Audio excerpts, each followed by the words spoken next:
Kumbuka wakati wa COVID-19, sijasema ugonjwa mwingine haitakuja, inaweza ikakuja, lakini ile ugonjwa wa COVID-19 ilinifunza mengi. Yaani serikali inasema kwamba watu wajifungie kwa nyumba. Kwa sababu serikali imesema watu wajifungie kwa nyumba, pia Wakristo mnakimbia mnajifungia kwa nyumba. Haya basi, tumekubali mmejifungia kwa nyumba kwa sababu ni ugonjwa, mtaki muambukishwe. Na kuna Biblia zingine zinasema eti magonjwa yatakuja watu wajifungie kwa nyumba. Maybe kuna mahali imesema hivyo. Sasa imefika wakati ambao masoko zimefunguliwa, mashule zimefunguliwa, lakini serikali inasema kanisa zifungwe. Kuna mwenye alijitokeza? Kuna hata wale wakubwa wa kanisa wale wenye wako na imani kubwa wale wenye wanaongea na serikali, hakuna mwenye alienda akaambia serikali kwamba acha mchezo bwana.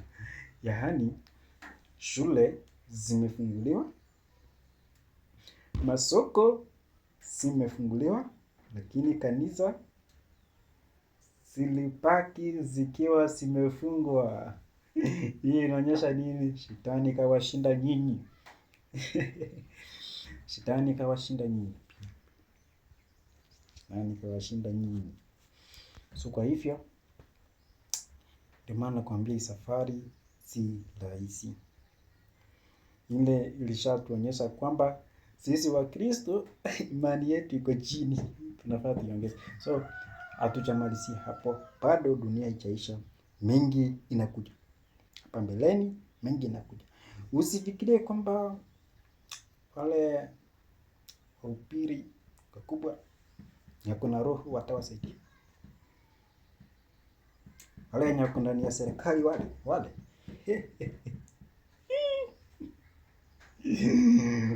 wale wakubwa wa kanisa wenye wako ndani ya serikali wale wakuja kuwasaidia. Sijui kwamba serikali wale